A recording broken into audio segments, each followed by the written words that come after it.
Bienvenido a Café de Datos, el podcast de Datlas, una startup mexicana. En este espacio hablaremos de analítica de datos, cómo monetizar información y tendremos invitados con los que platicaremos acerca de emprendimiento y transformación digital. Si estás liderando, planeas liderar o participas en una estrategia de transformación digital, Café de Datos es ideal para nutrir tus conocimientos de analítica e inteligencia artificial, conocer los métodos más populares de la industria, obtener nuevas ideas y disfrutar de todas las historias que tenemos para contarte.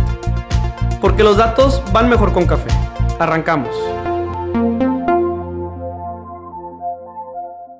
Hola, hola, ¿cómo están? Bienvenidos a un nuevo episodio de su podcast favorito de Analytics, Café de Datos. En esta ocasión me toca presentarlo a mí, César Salinas, pero está justo conmigo mi compañero Pedro Vallejo. ¿Qué tal? Buenos días, buenas tardes, buenas noches a la hora que lo escuchen. Bienvenidos a otro episodio más. Bienvenidos a otro episodio en formato de invitados. En esta ocasión está con nosotros nada más y nada menos que Antonio Pita Lozano. Él es Global Head of AI and Analytics en Telefónica y también es director del Máster de Ciencia de Datos de K-School. Vamos a estar platicando con él. Antonio, bienvenido, ¿cómo estás? Hola, muchas gracias, estoy muy bien. Bienvenidos a todos. No, muchísimas gracias aquí por aceptar la invitación. Va a ser un gusto platicar contigo, Antonio. Y justamente para arrancar y romper un poquito el hielo, tenemos un ritual de bienvenida para todos los invitados. Y es que nos gustaría saber, Antonio, si te pudieras tomar un café como el que nos estamos echando nosotros ahorita mientras grabamos, con cualquier personaje de la historia para aprender de esa persona, ¿con quién sería y qué le preguntarías? Uno solo. Yo creo que serían muchos. Bueno, pienso en Euler, en Fermat, en Einstein. Difícil. Mira, probablemente con Alan Turing. Probablemente sí que me tomaría un café con Alan Turing, porque creo que ha sido una persona que ha sido muy significativa en el cambio que estamos viviendo actualmente y bueno, tendría un montón de preguntas que hacer. ¿Alguna o cuál sería así la primera que le harías? Bueno, la primera que le haría es cuéntamelo todo, eso para empezar. Pero ya profundizando un poco más, la verdad es que me gustaría conocer cómo consiguió descifrar Enigma y creo que más importante, cómo desde su perspectiva científica, matemática, fue capaz de poder hablar con el ejército y que a partir de sus descubrimientos, nos recordemos, es un inglés científico, a partir de sus descubrimientos fuesen capaces de establecer la estrategia que hizo ganar la guerra a los aliados. O sea, es un claro ejemplo de cómo a partir de la ciencia puedes transformar completamente algo. El caso me parece muy oportuno y sobre todo por la diferencia de idioma. O sea, no solamente descifró, ¿verdad? Un código, sino descifró varios códigos y todo con modelos matemáticos. Creo que sin duda alguna tenía una mente excepcional y muchas gracias por comentarnos eso. Antonio, te queremos introducir como lo que eres, un experto en el campo de Big Data, de ciencia de datos, ya varios años dedicándote a esto, más de 20. Y lo que te quiero preguntar hoy en día es contarnos un poco de tu desarrollo profesional, cuéntanos en dónde has colaborado, con qué equipos y también al día de hoy, pues bueno, dónde te encuentras, ¿cierto?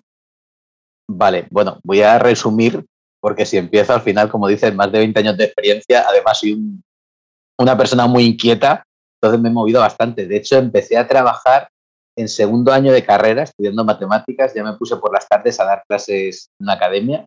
Estuve casi 13 años compatibilizando la carrera, el doctorado y mi primer trabajo, como si dijese, más regular, más normal. Así que realmente me vino muy bien para desarrollar capacidades comunicativas y comprender al alumno y ayudarle a desarrollar esas capacidades. Bien, conforme acabé mis estudios de matemáticas y mi doctorado, pues ya me puse a trabajar en una entidad financiera, al principio pues en oficinas bancarias, pero enseguida ya pasé a servicios centrales, con el conocimiento que tenía de la red y los conocimientos teóricos matemáticos, pues enseguida me pusieron a hacer análisis de grandes riesgos y sobre todo a analizar perfilado de clientes para poder establecer campañas analíticas. Simplificando mucho, pues estuve 8 años. Una simplificación sencilla. ¿Qué año era más o menos cuando estabas haciendo eso? Porque ahorita es la novedad en algunas... Sí, fue de 2007 a 2013 y realmente pues ya teníamos un departamento que había empezado a trabajar en 2004, desde que yo me incorporase, y estaban muy avanzados y pude aprender muchísimo. Una entidad financiera es la que gestiona o hasta ahora es de las que gestionaban más cantidades de datos de cliente y la que podías hacer una visión más completa y poder proponer los productos y servicios más adecuados. O sea, que realmente el sector financiero, el sector bancario, siempre ha sido muy excelso en datos. Siempre ha sido una gran oportunidad poder trabajar. Posteriormente, pues mis inquietudes me llevaron a buscar conocer cómo era la ciencia de datos en otros ámbitos y pasé por una consultora tecnológica, Everis, en donde realicé proyectos en grandes empresas españolas e internacionales, que tuve que cruzar el charco unas cuantas veces para hacer proyectos por Latinoamérica. Ahí estuve poco tiempo, estuve 1 año y algo. Posteriormente volví al sector financiero, en particular a Liberbank, donde fui director de Business Analytics, dando una vuelta completa a lo que era la estrategia de datos de la compañía, intentando hacer challenge a las áreas más tradicionales, riesgos, marketing, calidad, y ayudando al resto de áreas a poder desplegar esas capacidades analíticas que tan necesarias son en otros ámbitos no tan analíticos como pueden ser recursos humanos, control de gestión, asesoría jurídica, etc. Después de realizar muchos proyectos internos, pues convencí a nuestro CEO que teníamos que hacer una transformación bastante más profunda. No sé cómo le convencí, la verdad, pero al final supongo que él ya estaba convencido antes de que yo llegase, por supuesto, pero al final me mandó el encargo de desarrollar el plan de transformación digital. Entonces tuvimos que crear organigrama, buscar a la gente y a partir de ahí establecer un plan ambicioso a muchos años. En ese momento, pues me surgió la oportunidad de colaborar con la que es ahora la Secretaría de Estado de Transformación Digital, Carmen Artigas, en la compañía Synergy Partners, ya dentro del grupo Telefónica, y ahí pues volví a mi faceta más consultora de hacer proyectos en diferentes empresas y llevamos ya 4 años y mal 3 años y medio. 3 años y medio y hemos hecho proyectos pues, en prácticamente la mitad de países del mundo y un montón de empresas, principalmente empresas internacionales que tienen sucursales o filiales en muchas partes del mundo. Así que la verdad es que es una gozada poder estar en Telefónica y también hemos participado en proyectos internos dentro. Y esto es increíble todo lo que se puede hacer dentro de una empresa telco. Es lo que te iba a decir, Antonio, qué locura, digo, es un desarrollo pues bastante honoroso, déjame atreverme a decir, y te quería preguntar, en todos estos pasos y recorridos que has hecho, seguramente ha habido muchos proyectos emocionantes, pero ¿cuál has visto como, digo, vamos a hablar de muchas cosas en este diálogo, pero cuál has visto como la industria o el sector más abundante en datos, pero que no se está aprovechando a pesar de que genera muchísimos datos? Te doy un ejemplo, ¿no? Acá nosotros en Latinoamérica o al menos en México vemos como el turismo, ¿no? Que es muy abundante en datos, sin embargo, o los turistólogos o los especialistas no necesariamente están aprovechando a la velocidad adecuada estos datos. No sé si por allá has tenido alguna percepción similar. Bien, yo soy bastante crítico y siempre pienso que se puede hacer más. Al final, como matemático, me gustan los retos y los problemas. Creo que siempre se puede hacer más a la pregunta, ¿quién tiene muchos datos y no los aprovecha? Te diría, yo creo que todos. Yo incluido en mi casa, con mis discos duros, tengo un montón de información que no gestiono bien. A partir de ahí, todos los sectores. Sí que es cierto que si miramos un poco para atrás, los que han desarrollado una capacidad analítica basada en datos más potente han sido principalmente el sector financiero, porque es la primera que se transformó digitalmente, pero ya es digital, o sea, no tenían tampoco mucho más recorrido. Y después de las empresas financieras, de las entidades financieras, yo creo que han sido las utilities las que cuando han empezado a sensorizar todos los contadores inteligentes, todo lo que es la sensórica de todo su proceso de distribución y de fabricación de energía o electricidad o conducción de agua, son las que realmente creo que tienen ahora mismo un buen futuro. Ahora, si me lo preguntas dentro de 3 meses, te diré que el sector de fabricación probablemente sea el que tenga más datos y los esté utilizando menos, porque si solo piensas en la capacidad que te da el 5G y la conectividad para poder realmente sensorizar cualquier parte de cualquier proceso de fabricación, de almacenaje, de logística, es que tienes una cantidad tan ingente de datos para poder gestionar que es inmensa. O sea, si me dices un sector, es que te digo todos, hasta el agroalimentario, ya están sensorizando los campos y haciendo que los cultivos sean muy eficientes. El turismo, por supuesto, y de hecho nosotros hacemos muchísimos proyectos con turismo, incluso nosotros les aportamos datos de movilidad para que puedan saber por dónde se mueven las personas por las ciudades e incluso diferenciamos gracias al roaming los turistas extranjeros. O sea, que ayuda precisamente a poder saber cómo se van moviendo por tu ciudad los turistas extranjeros en función de su nacionalidad para que puedas ofrecer los mejores productos y servicios, tanto de un punto de vista público como de un punto de vista privado por las empresas de este sector.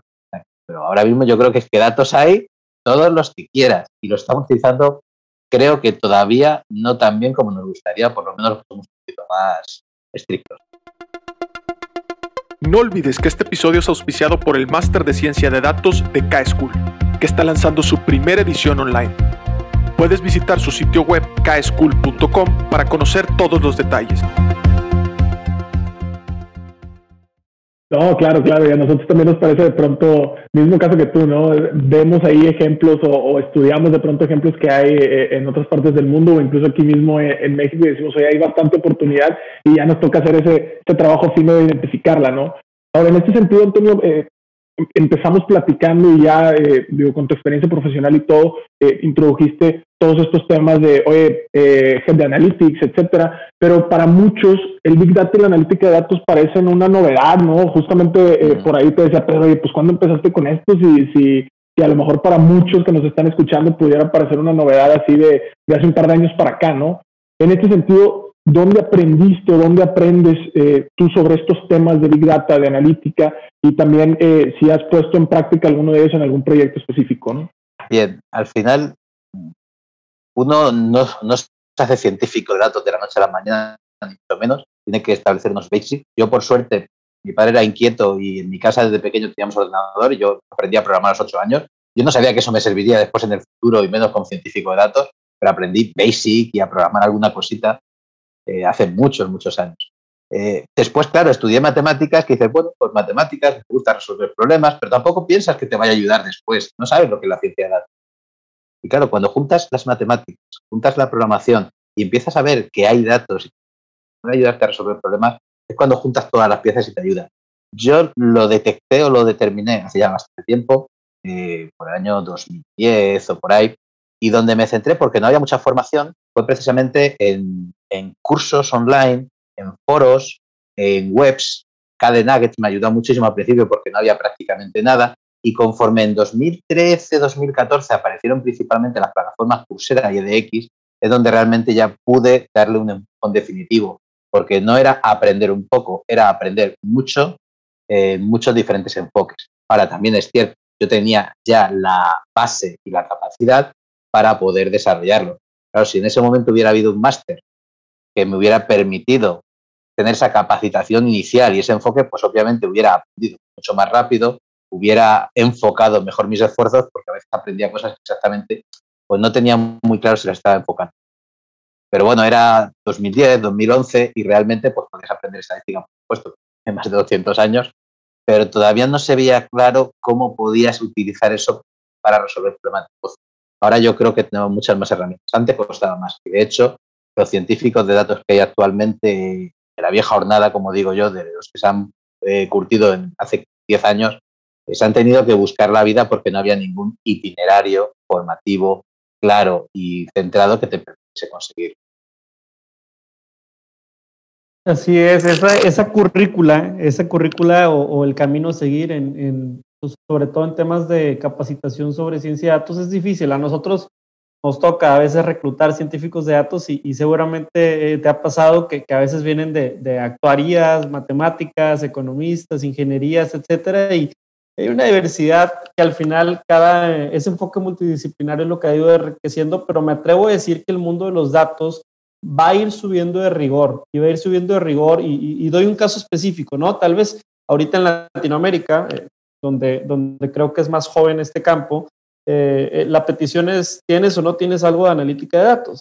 Pero probablemente en un par de años vaya a ser, oye, si tu margen de error, ¿en cuántos puntos porcentuales lo puedes reducir, no? De 10 al 5%, y el mejor modelo tal vez es quien se lleve esa capacidad de negocio. Entonces, en ese sentido, me parece que las currículas formadas pueden beneficiar mucho, pero yo te quiero preguntar más directamente, a ti te tocó estudiar matemáticas, pero ¿qué ocurre con también estos usuarios que no son tan matemáticos desde un inicio? No estudiaron una de estas carreras que les llaman en Estados Unidos las STEM, por el tema de que tienen ciencias, tecnologías, etcétera. En ese sentido, ¿tú consideras que venir de una carrera un poco más técnica, científica, es una ventaja para entrar al mundo de la ciencia de datos? O, por otro lado, oye, hay una brecha y también hay oportunidad para la gente que venga tal vez de formaciones más de negocio, porque puede que el campo de dominio de negocio sea una ventaja. ¿Cuál sería tu opinión por ahí, Antonio? Es una pregunta muy difícil porque parece que no, pero es muy amplia. Porque yo aquí sí que tengo una visión muy especial y muy particular, que a lo mejor os choca un poco, y es que considero que la componente analítica va a ser necesaria no por los científicos de datos, sino en general por todo el mundo. O sea, voy a referirme, y ahora lo argumento, leía en enero, que lo publicaba la Harvard Business School, de hecho su director, publicaba que para 2021 se necesitaban, todos los profesionales necesitaban 3 componentes básicas. La primera era comprensión de la economía global. Si quieres vivir en el mundo de los negocios, tienes que entender los flujos que hay, los movimientos financieros, económicos, políticos, etc. Vale, eso está muy bien y tiene sentido por la situación que estamos. Lo segundo era liderazgo. Y liderazgo, sobre todo en épocas de crisis como la que estamos viendo, que es donde realmente surgen esos grandes directivos que transforman las compañías. Pero es que la tercera que me sorprendió era literacy in data science. Es decir, todo profesional, y lo leí, no sé si era el 22 de enero o algo así, lo tenéis publicado, tienes que comprender cómo se trata con datos. Dices, pero es que vamos a ser todos científicos de datos. No, cuidado, es que lo que establece el Literacy in Data Science, que es algo que yo llevo trabajando ya muchos años, es que hay unos que son los data authors, los creadores de contenidos, creadores de soluciones basadas en datos, y después están los data consumer. Todos somos data consumer, todos tenemos soluciones como Google Maps en el móvil que nos ayudan a encontrar, gracias a modelos predictivos y prescriptivos, cuál es la ruta óptima en cada momento. Pero sí que es cierto que hay diferencias. Entonces, el data consumer tiene que tener esos conocimientos básicos. El data author sí que tiene que tener conocimientos avanzados. Y obviamente una carrera STEM, entiendo que esto es a lo que te referías, te ayuda mucho, pero no tiene por qué ser necesario. Yo en mi vida profesional he tenido mucha gente de equipos, principalmente son matemáticos, ingenieros en telecomunicaciones, informáticos también, por supuesto, físicos, geólogos, pero después me he encontrado, y los 2 casos más extraños es que me encontré en mi equipo un abogado de derecho. Y dices, ¿y tú qué haces aquí? Ah, pues mira, pues me gustaba programar, y esto de los datos, aprendí por mi cuenta, y el tío era un crack. ¿Por qué? Porque además era un experto en leyes, de forma que cada vez que teníamos algún proyecto relacionado con algún tema similar, o por ejemplo, procesamiento de lenguaje natural y análisis de cláusulas legales, pues es que daba un valor añadido, porque no olvidemos que la ciencia de datos, per se, es una disciplina complementaria a cualquier actividad dentro de una compañía. Te ayuda a tomar decisiones, y tomar decisiones en cualquier ámbito. Y otro caso que también me sorprendió mucho es que tenía un arquitecto normal, un arquitecto de edificios. Uno de los que proyectan edificios, pues al final había aprendido AutoCAD, había aprendido a representar gráficamente los edificios, y al final le había gustado tanto la representación visual que se había hecho visualizador en 3D. Y claro, era un crack porque esa capacidad que tenía de representar los edificios, de diseñarlos, le había ayudado a diseñar buenas visualizaciones. Y era increíble, o sea que te puede ayudar, por supuesto, pero después también hay otras figuras que son claves que no tienen por qué venir de STEM. Y pienso, por ejemplo, en los lingüistas computacionales. Cuando tienes que enseñar a un chatbot a comunicarse, a hablar, necesitas psicología, necesitas lingüistas, filólogos. O sea que realmente es un campo muy amplio porque cualquiera toma decisiones. Yo, de hecho, fíjate lo que voy a decir.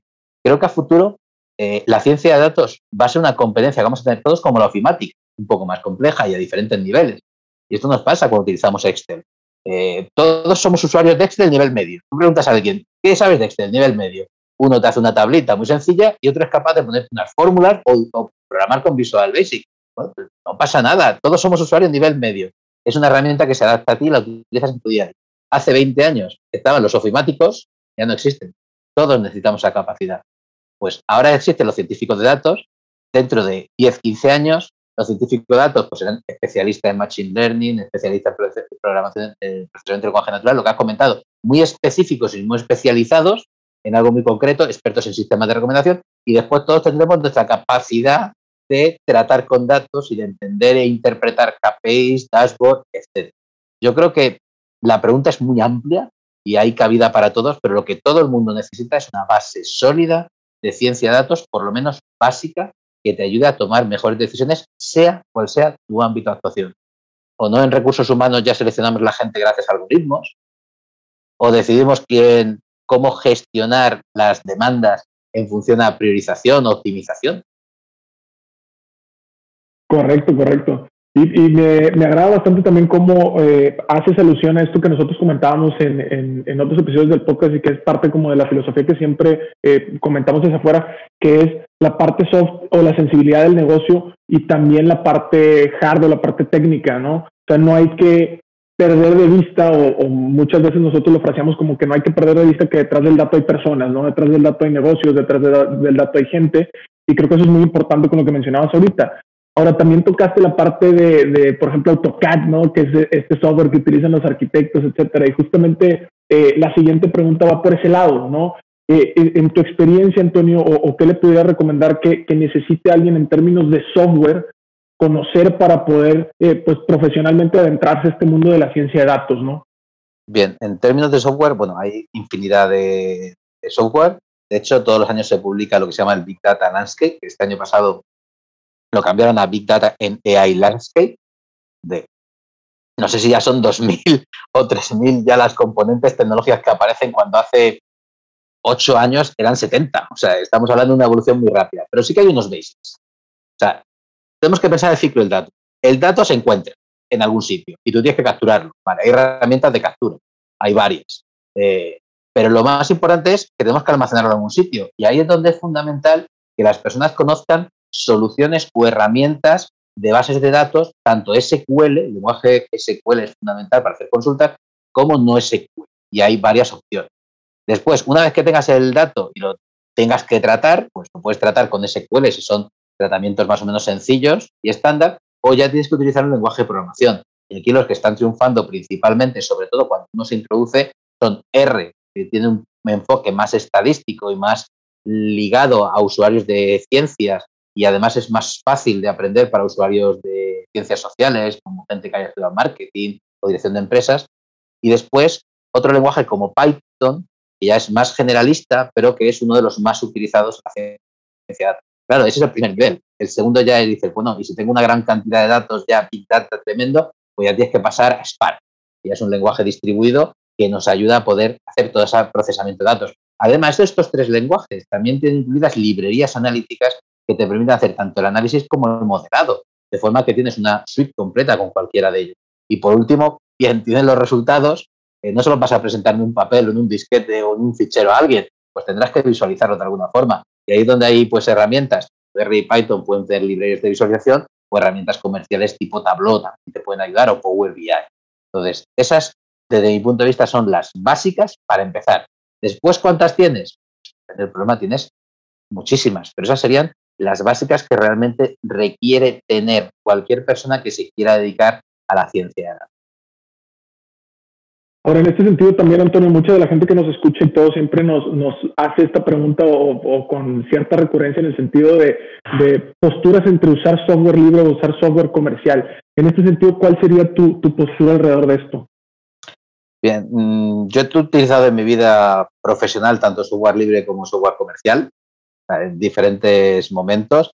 De hecho, creo que el que sabe programar y sabe resolver un problema realmente le aísla muchísimo el ser un software libre, un software comercial. Y también es cierto que muchos de los software comerciales se basan en software libre. Es así. Todos tienen sus pros y sus cons. Pero, en definitiva, es una decisión.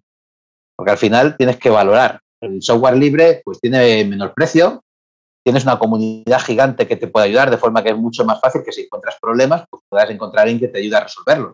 Pero también es cierto pues que no tiene ese soporte, no tiene a veces una estabilidad en ciertas librerías, y que después es tan amplio que tienes que fiarte de lo que está programado, tienes que investigar mucho por tu cuenta.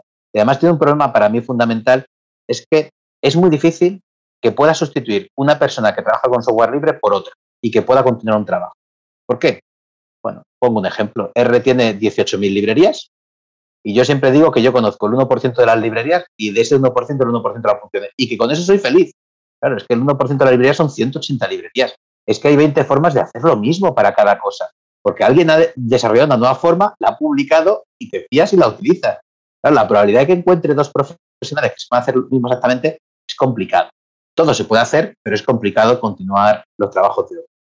Eso, sin embargo, es mucho más fácil en el software comercial, porque no tienes 18.000 librerías, tienes 15 funciones que puedes utilizar, o 20 o 100, sean, pero son acotadas, solo tienes una para hacer cada cosa, de forma que todo el mundo la hace. No encuentras profesionales versados en esas herramientas normalmente porque no hay formaciones, bien porque son caras o bien porque no están a disposición, y también tienes que pagar las licencias. Ahora también te da una seguridad y un soporte cuando algo falla, pues tienes con quién te lo resuelva. Entonces, tiene sus pros y sus contras y depende. Si me preguntas, oye, quiero llevar los modelos de scoring de una entidad financiera que además van a ser supervisados por un regulador. Te digo, no lo dudes, hay un regulador de por medio de cumplir leyes, cógete un software comercial, aunque no sea el más moderno y no sea el más trendy, pero tú ya sabes que tienes un soporte que además esas empresas se preocupan en cumplir con todos los estándares y sabes que lo que hagas no te va a fallar. Aunque puedes estás limitado, pues no pasa nada. Ahora, estás en un sandbox, estás haciendo pruebas o en modelos de marketing para ver si encuentras alguna tendencia y quieres hacer un prototipado rápido, coges el software libre, haces un prototipado rápido, haces los análisis, llega a conclusiones. Al final siempre va a depender del caso de uso que quieras implantar y de las restricciones que tengas, tanto legales como jurídicas, como los riesgos que puedan haber. ¿Agotado de buscar datos para tu análisis? Te invitamos a usar Datlas. Entra en www.datlas.mx. Creo que son muy buenos puntos. De hecho, por ejemplo, en el tema de R, ahorita que mencionó que hay como 10 maneras o muchas más de hacer una misma cosa, pues justo cuando uno conoce Data Table contra Data Frame, etcétera, ¿no? Que es una capacidad de procesamiento mucho más elevado, y también otras situaciones como los mapas, ¿no? A nosotros que nos gusta mucho jugar con mapas, está OCM, ¿no? OpenStreetMaps, y también está Leaflet, etcétera. Entonces, creo que una cachucha que a veces tenemos en el software libre es la de explorador, y ya sí, cuando también el software comercial, ese soporte es clave. Por ejemplo, a quienes les haya tocado IBM Watson utilizar, por ejemplo, es bastante ilustrativo el camino que hay que recorrer, y la experimentación es bastante buena, y como bien menciona, nosotros recibimos alertas diarias de IBM casi cada vez que alguno de nuestros modelos que está hospedado en Watson se cae, ¿no? Entonces sí, es bastante ventaja. Ahora, Antonio, en el sentido, y para continuar avanzando con el diálogo, muchas veces eres científico de datos, te habrá tocado reclutar muchos en tu proceso profesional, y también diseñar equipos. Si nos platicaste ahorita que te tocó diseñar una transformación digital, seguramente llegaron al punto de los recursos humanos. Dentro de uno de los rubros que cuando uno va en una entrevista o cuando uno está en la startup y tiene que convencer a algún socio, hay la parte del portafolio. Yo he hecho esto, yo tengo experiencia en A, yo tengo experiencia en B. Oye, que en leyes, que en arquitectura, o que en la misma ciencia de datos como tal. Y acá lo que quiero mostrarte es esta consulta de cómo puede construir, o cuál es tu opinión sobre cómo construir un portafolio en ciencia de datos. Y te lo pregunto porque ya la gente muchas veces no dimensiona, pero si alguno de los que nos está escuchando, hombre o mujer, quiere justamente participar en la ciencia de datos, un diferenciador importante va a ser lo que has explorado por tu propia cuenta. Así que le preguntamos a Antonio, el experto, cuál es su opinión y qué consejo nos daría sobre cómo formular un portafolio. Pues mira, te voy a ser sincero. Primero voy a responder la respuesta obvia, que es que la experiencia se consigue trabajando, ¿vale? Sí, pero ¿cómo encuentras ese primer trabajo y cómo justificas la experiencia? Eso es lo difícil. Por supuesto es muy difícil, y uno puede pensar, oye, pues mira, si tienes unos datos por tu cuenta, te buscas la vida y haces proyectos y los publicas, pues estupendo. Nosotros, por ejemplo, en el máster que estamos dirigiendo en K-School, lo tenemos claro desde hacía mucho tiempo.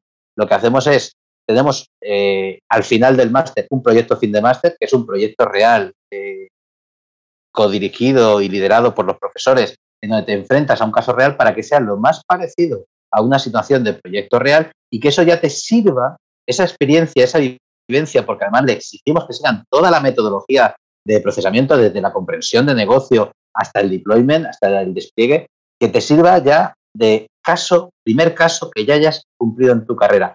Además, adicionalmente a esto, pues al final les ayudamos también a que tengan un repositorio con todo el código, con todo lo que han trabajado, porque eso después en una entrevista de trabajo pues pueden mostrar su trabajo. Oye, mira, este es mi GitHub, donde yo tengo todos los trabajos que he hecho durante el máster, mi proyecto fin de máster, aquí está mi código, la claridad, cómo escribo, cómo estructuro, de forma que eso ayuda a estructurar. Y, por supuesto, le damos claves de cómo pueden después, una vez que tienen los conocimientos básicos, cómo pueden después afrontar proyectos por su cuenta. Claro, al principio dices, bueno, ¿cómo voy a un proyecto por dónde empiezo? Eso es algo que está en el core precisamente del máster y que ayudamos a que los alumnos puedan complementar su portfolio. Al final requieres de esa experiencia que sea tangible, que sea demostrable. Y no hay nada mejor que enfrentarse a un reto.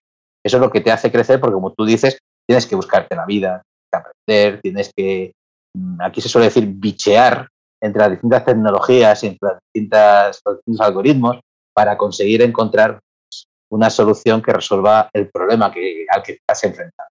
Y cuanto más retador, más aprendes y esa vivencia además se muestra en la entrevista de trabajo. Cuando tú te has esforzado por hacer un proyecto fin de máster que te ha dejado horas sin dormir, es cuando realmente lo vives y lo cuentas. Y esa pasión al contar una entrevista de trabajo es la que al final te da el puesto de trabajo, no que te aprendas un caso y lo cuentes.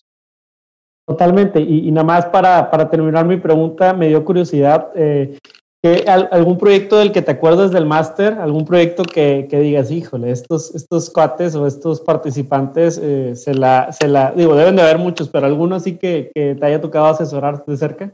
Sí, bueno, hubo uno que es por sorprendente. No puedo decir exactamente los detalles y ahora entenderéis por qué, pero bueno, hubo unos alumnos que nos plantearon, oye, mira, que es que hemos pensado que esto puede ser útil. Estaban haciendo un análisis de proteínas. Puede ser útil comprender cuáles son las proteínas que sirven para un determinado proceso. No puedo entrar en muchos detalles porque, como comprenderéis ahora, es bastante secreto. Entonces le dijimos, oye, adelante, es lo que te gusta. Era gente que había empezado casi sin conocimientos. Sí que tenían algo de base estadística y de programación, que habían visto la carrera y tal, pero no habían trabajado nunca con algoritmos, con ciencia de datos, etc. Bueno, pues plantearon una red neuronal bastante sencillita. Pues ese caso, una vez que lo armaron en el trabajo fin de máster, a los 2 meses ya estaban hablando con inversores para crear una sociedad. Consiguieron capital semilla, eso fue hace ya por lo menos 2 años, ya han tenido otra ronda de financiación. Después de esa segunda ronda de financiación, la empresa se valoró tanto que vino un conglomerado farmacéutico y lo compró por muchísimo dinero.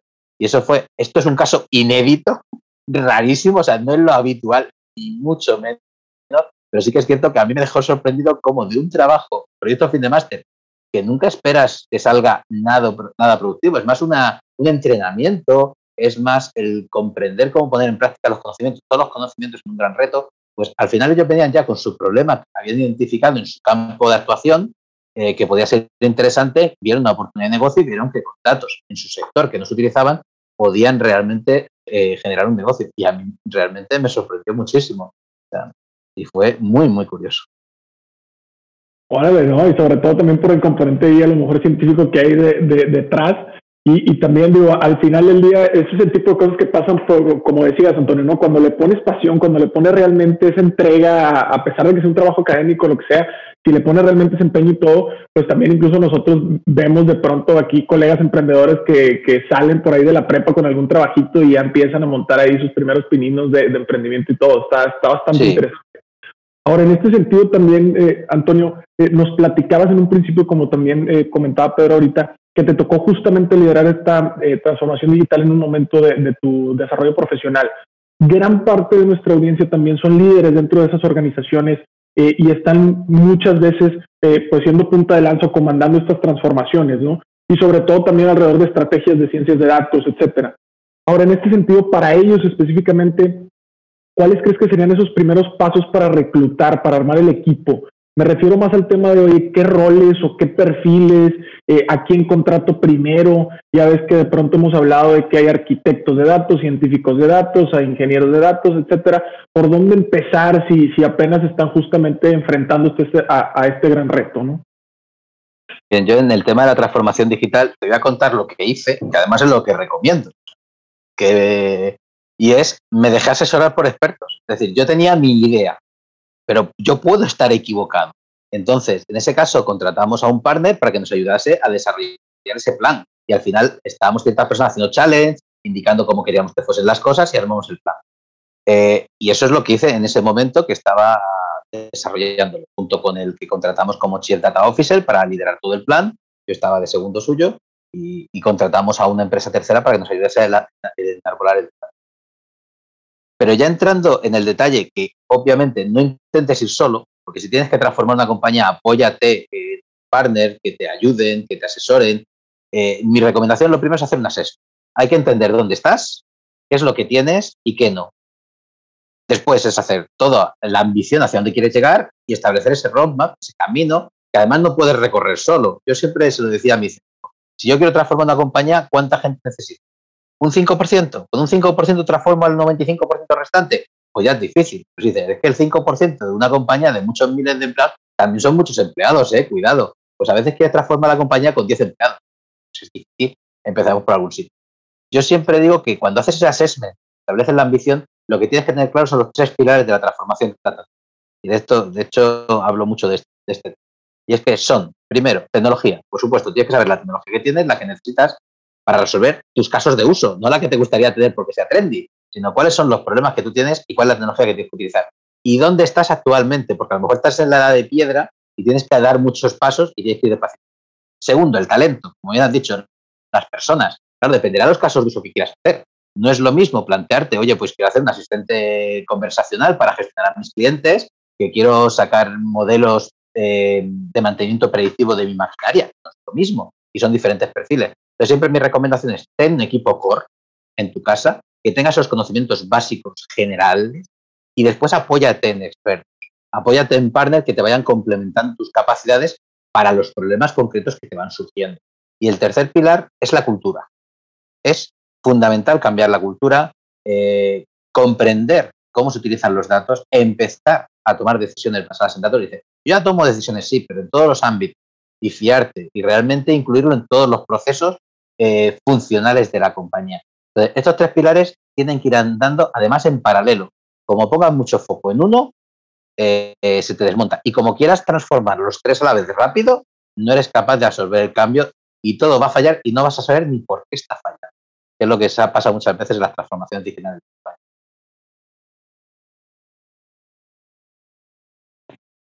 Excelente, Antonio. Muchas gracias. De hecho, bueno, el tema de tener un partner es algo bien valioso porque muchas empresas dicen, oye, es que siempre lo hemos hecho así, ¿no? Siempre lo hemos hecho nosotros, siempre lo hemos hecho desde nuestro punto, siempre lo hemos hecho nosotros con nuestros fierros, con nuestra gente, con nuestro equipo, ¿no? Entonces, en cierto sentido, el hecho de tener esa vulnerabilidad y decir, a ver, bueno, un experto me puede venir a ayudar, etcétera. Y creo que somos también, conocemos bastante bien el esfuerzo de Everis, al menos en ese caso, y hemos leído algunos casos de Telefónica que también lo hacen muy bien. Ahora, regresando también hasta estos temas de capacitación interna, ¿no? Muchas veces también está esta posibilidad de reclutar y capacitar y preparar. Uh-huh. Nos has estado platicando un poco del máster, que tienes oportunidad hoy de ser el director. Y me gustaría que nos platiques un poco de justo del máster, de lo que contiene y también, ¿por qué no? Pues invitar a la audiencia, ¿no? Creo que habrá muchos aquí interesados y interesadas que están tratando de mejorar sus capacidades en datos y es una perfecta oportunidad, ¿no? Pues mira, el máster que vamos a lanzar online de K-School está basado en el máster presencial y streaming que tenemos ya desde hace muchos años. Bueno, de hecho, llevamos 28 ediciones, que se dice pronto. Yo me siento muy orgulloso porque cada vez que voy a una empresa a visitar me encuentro a algún alumno y me dice, me diste clase tal año, tal. Yo me siento muy feliz de ver cómo van progresando y desarrollándose. Es un máster enfocado para gente que quiera adentrarse en la ciencia de datos. Sí que tiene que tener unos requisitos mínimos de estadística, de programación Python y en R, que si no los tienen se los damos con cursos aparte o les indicamos cómo conseguirlos, pero tienen que tener unos mínimos, por supuesto. Hay gente que empieza de la nada, le decimos, bueno, pues en este mes y medio antes de que empiece el máster, tienes que prepararte estas cosas, nosotros te guiamos un poquito y si estás preparado, oye, pues entras. Si no, que no lo vas a aprovechar. Entonces te recomendamos que te prepares y lo hagas en la siguiente edición. Bueno, pues el máster está enfocado a que comprendas todo el ciclo de tratamiento de información. De hecho, vemos parte de captura y tratamiento de datos, empezamos a ver las librerías más importantes tanto de R como de Python, porque entendemos que son los 2 lenguajes básicos para aprender. R es muy sencillo, muy intuitivo y es muy válido para prototipado rápido, y después Python es el que realmente te va a permitir después construir unos pipelines de datos potentes. Después nos metemos con toda la parte de visualización, porque consideramos que es crítica que comprendas cómo mostrar esos resultados para que ese usuario no técnico que vea lo que tú has trabajado sea capaz de comprender los objetivos de negocio. Y ya después nos metemos con toda la parte tanto estadística como de Machine Learning para que aprendamos por hacer modelos inferenciales, predictivos. Obviamente, no podemos dejar de tratar todo el tema de Deep Learning y también toda la parte de procesamiento de lenguaje natural, porque ahora mismo es fundamental. Las empresas están dando cuenta que es crítico y clave, y lo complementamos con varios talleres para que se puedan poner en práctica todo lo aprendido. De hecho, el máster es eminentemente práctico y cualquiera que vea a los profesores verá que son profesionales en activo que desarrollan proyectos. No es un enfoque académico, es decir, no queremos enseñar los conocimientos desde un punto de vista académico, para eso están las universidades, para enfocar a profesionales que se dediquen a la investigación, pero si alguien se quiere dedicar a ejecutar proyectos en empresas, nosotros lo enfocamos desde un punto de vista práctico, aplicado y siempre con foco en negocio. Y donde ponemos mucho énfasis es en la parte metodológica, comprender muy bien dónde están los errores que vas a cometer, cuáles son los procedimientos que tienes que seguir, y dotamos de herramientas útiles que te vayan a servir en la vida profesional. Porque esto es ciencia de datos, pero tú tienes que trabajar en una empresa con compañeros. Entonces, el tener un GitHub donde puedas compartir código, el tener que trabajar en equipo con otras personas, pues te va a dar otras capacidades adicionales que te ayudan. Y, por supuesto, como os he comentado, ese proyecto fin de máster donde vas a afrontar un reto que te va a servir de primera vivencia y experiencia de lo que es un proyecto real, pues es algo que es fundamental y importantísimo. Así que si alguien nos está escuchando y se siente interesado, bueno, pues que se apunte, que pregunte, si tiene dudas, se las resolvemos todas, y también somos honestos. Si no estás preparado, pues también te lo decimos, oye, creemos que tienes que hacer primero esto para después poder sacarle el máximo partido, que es el objetivo de este máster. Y ahora sacamos la versión online para que esto no solo esté disponible en las ciudades de España donde ya hacemos sesiones presenciales, que son Madrid, Barcelona, Valencia, sino que pueda ser accesible a todo el público, tanto de España como de Latinoamérica. Sí, justamente creo que eso era lo que te iba a preguntar, Antonio, esta parte de invitar a todos, porque digo, obviamente nos están escuchando, te están escuchando, saben que K-School es pues de origen español y todo, pero pues esto está abierto a toda Latinoamérica, ¿no? Incluso aquí gente de México ya estamos platicando alrededor de eso, de que puedan tomar el máster. Y también un poquito, digo, las preguntas comunes que nos hace la audiencia, Antonio, si nos las puedes esclarecer, ¿cuánto dura más o menos el máster? ¿Son sesiones asíncronas? Es decir, de pronto hay tema de streaming o son grabadas. ¿Cómo está un poquito la dinámica? Bien, pues la dinámica es la siguiente. Por un lado, es versión online en cuanto a que los materiales ya están preparados y hay vídeos grabados para que el alumno pueda organizarse cuando quiera y al ritmo que quiera. Y después, además, hacemos sesiones de streaming, al menos una a la semana, principalmente una a la semana, aunque en algunas hay varias, donde tienen esa interacción con el profesor y con el resto de alumnos para que puedan plantearse pues más problemáticas, dudas, complementos especiales, etcétera, de forma que enriquezcan esa experiencia, pero es eminentemente online. Esas sesiones en streaming se han planeado que sean lo que es en horario de tarde de España para que también estén disponibles en Latinoamérica. Y si mal no recuerdo, también son grabadas para que uno pueda acceder, pues la pueda visualizar en el momento que más le convenga. Al final lo que se pretende es hacer accesible la ciencia de datos a un público que a lo mejor no tiene la posibilidad de poder estar desplazándose presencialmente a poder tomar estas clases, o que tiene que organizarse para hacerlo en el momento que más le convenga.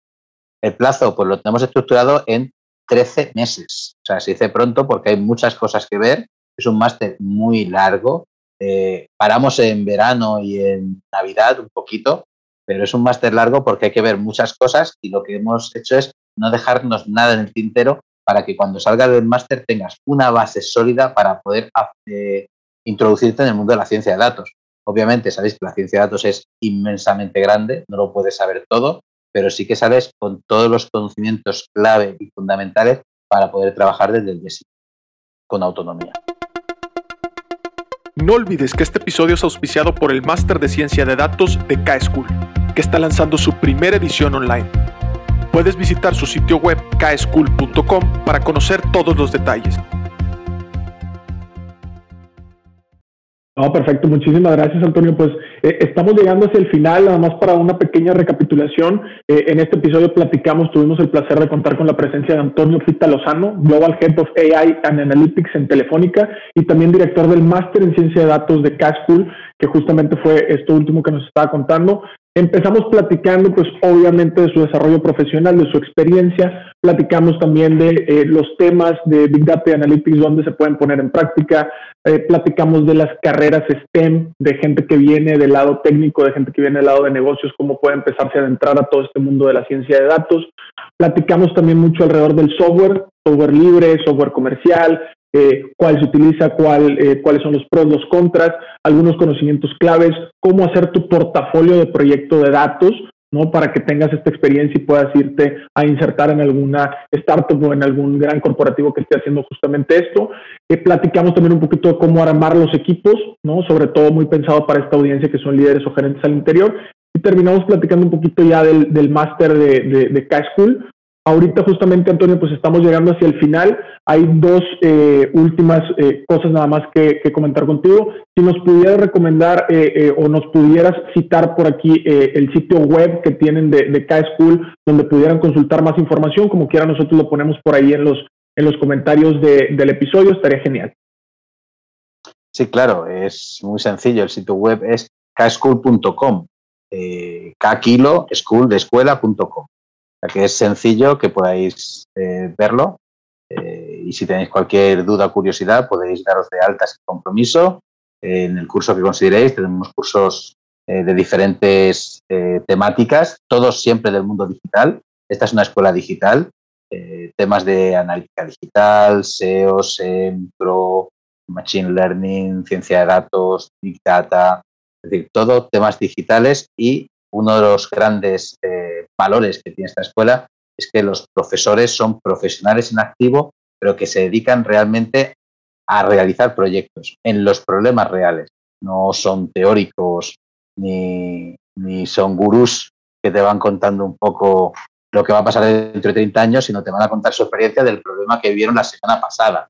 Cosas reales, aterrizadas, que te permiten realmente comprender qué se puede y qué no se puede hacer en la ciencia de datos. Que esto no es una bola de cristal mágica, que esto es ciencia, que son matemáticas, que es estadística, que es machine learning, que gracias a datos podemos sacar unas estimaciones muy buenas para resolver problemas y poder ayudar a tomar decisiones, pero que no es una bola mágica que adivinamos el futuro. Si fuese así, estaríamos todos forrados y en el Caribe. Claro, claro. Ahora, en este sentido, Antonio, la última dinámica que tenemos, que es una dinámica sorpresa, se llama Rapid Fire. Es algo que hacemos justamente con los invitados. Es muy sencillo la dinámica. Tanto Pedro como yo te vamos a lanzar un concepto de todo lo que hemos platicado ahorita y de lo que es tu expertise, ¿no? Y la idea es que tú nos digas sin mucha justificación, ¿sale? Si crees que ese concepto o esa técnica o ese pronunciamiento que estamos dando está sobrevalorado o subvaluado, ¿sale? Entonces, en este sentido, por ejemplo, ¿no? Primer concepto que podemos empezar para abrir un poquito la conversación son carreras universitarias, por ejemplo. Subvaloradas. Perfectísimo. Otro de los grandes temas, inteligencia artificial. Sobrevalorado. Muy sobrevalorado. Diría humo. Inteligencia artificial diría humo. Perfecto. Ahora, aprovechando un poquito tu expertise en el ramo financiero, criptomonedas, ¿sobrevalorado o subvaluado? Difícil. Extraño, te diría, yo soy asesor financiero europeo, te diría que extraño la cotización sobrevalorada. Perfectísimo. Otro tema, el tema de visualización con datos. Subvalorada, no. Yo creo que hay mucho trabajo detrás de muchas visualizaciones y cuando tienes delante un gran visualizador lo notas mucho. No es hacer gráficos y pegarlos en un papel. Perfecto. El último para mí, ética en el uso de los datos. ¿Sobrevalorado o subvaluado? Subvalorado hasta que tienes un problema y te hunde la imagen de marca de tu empresa. Claro. Que se lo digan a Microsoft o a Google o a Apple. Perfectísimo. Pedro. Buenísimo, Antonio. El tema de IoT o Internet of Things, ahorita que estamos sensorizando todo lo que está a nuestro alrededor, ¿no? El Wi-Fi antes tenía 2 aparatos conectados y ahora tiene más de 50, pero ¿tú qué opinas? Hombre, me preguntas a mí que estoy en Telefónica, que vivimos de la conectividad y que tiene una empresa que se llama IoT and Big Data. Pues, de hecho, lo que hemos hecho precisamente en Telefónica es juntar esas 2 capacidades, IoT and Big Data, porque hemos visto que ahora hay muchos datos que se están generando cada vez más, pero los que van a generar más con mucha diferencia son el machine to machine. Y el establecer esa captura de información que ya no, que encima requieren nuevos perfiles que sean capaces de comprender el dato de sensórica, la conectividad, las redes, los protocolos, después la captura. Además se junta con el edge computing, todo lo que es la computación en el nodo que tiene el sensor. Creo que es el futuro con muchísima diferencia. Entonces, la unión del IoT and Big Data, yo siempre digo que es la inteligencia exponencial. El IoT genera información que el Big Data y la ciencia de datos lo que consigue es enriquecerla con conocimiento que dota de capacidades adicionales a cualquier sensor. ¿Y tu calificación? A mí me parece que es el futuro para entusiasmarse. ¿Y tu calificación al final sería sobrevalorado el día de hoy? Ay, perdona, me he emocionado y solo la respuesta. No, sin problema, no te preocupes. Subvalorado, totalmente subvalorado. Creo que con un pequeño sensor podemos hacer ahora mismo maravillas. Unas locuras. Por la parte también de los chatbots, ahorita salió en la conversación, te tenía que preguntar, ¿estamos sobrevalorados, o sea, está sobrevalorado lo que se puede hacer con un chatbot o está subvalorado el día de hoy? Está muy sobrevalorado y mucho humo. Y ahora te digo, todavía recuerdo cuando un tal Steve Jobs, en el año 82, 83, no me acuerdo, creo que era 83, hablaba con la computadora le hablaba. Yo todavía no he conseguido que la mía hable. Y esa ya hablaba. Pues pasa lo mismo con los chatbots. Ver los de la tele que mantienen conversaciones. Y yo digo, como científico, no sé cómo mantener una conversación o entrenar una máquina para que converse. Sé que diga cosas o que identifique intenciones, pueda responder más o menos conversaciones prefabricadas. Pero conversar, yo creo que eso no existe. No. Cortana todavía no es tan inteligente y te puedo decir... Ninguna. Solo los robots de la tele. Solo los de la tele y los de algunas películas. Y ya finalmente... Y algún gurú. Ya mi última sería el tema de realidad aumentada, realidad virtual. Ya sabes, esa intersección que hay, sin duda está alejado de los datos, pero muchas veces ahorita hay aplicativos donde pues, los datos producen o van a alimentar algunas visualizaciones en realidad aumentada. Entonces, en ese sentido, ¿cómo lo consideras? Pues creo que está subvalorado porque no hemos sido capaces todavía de encontrar casos que realmente lo justifiquen. Es como otras tecnologías como el blockchain, muy potentes, pero creo que todavía no hemos encontrado suficientes casos que realmente requieran de esta tecnología y la sepamos explotar. Nos falta aprender. Buenísimo, pues muchísimas gracias, Antonio. Bastante interesante la charla y claro que sí, por mi parte sería todo, César. Gracias a vosotros. Sí, justamente agradecerte, Antonio. ¿Algún mensaje final que le quieras dejar a la audiencia ya para despedirnos? Bueno, pues me quedo, yo creo que con lo que os he comentado de la Harvard Business School, que para 2021 una de las 3 componentes clave es el Literacy in Data Science, es el comprender el uso de datos, ya sea como autor o como consumidor. Y si eso es una de las componentes clave, es que todo el mundo necesita comprender y entender qué es la ciencia de datos. Y nosotros como profesionales tenemos que ayudar a que la sociedad lo comprenda y lo utilice. Perfectísimo, pues muchísimas gracias, Antonio, por todo tu tiempo. Como quiera dejamos aquí las ligas de K-School para que puedan aprender un poquito más o adentrarse los interesados en la parte del máster que estuvo platicándonos Antonio. Por nuestro lado es todo. César Salinas para servirle, Pedro Vallejo a mi lado. Un episodio más de Café de Datos. Muchísimas gracias a todos. Nos vemos. Hasta aquí el podcast de hoy. Gracias por escucharnos. Puedes seguir disfrutando de tu café y aprendiendo de analítica de datos en nuestro blog con más de 180 columnas acerca de analítica, emprendimiento y transformación digital. Visita blogdatlas.wordpress.com y disfruta del contenido. Finalmente, no olvides suscribirte a Café de Datos, el podcast de la startup Datlas. Hasta la próxima.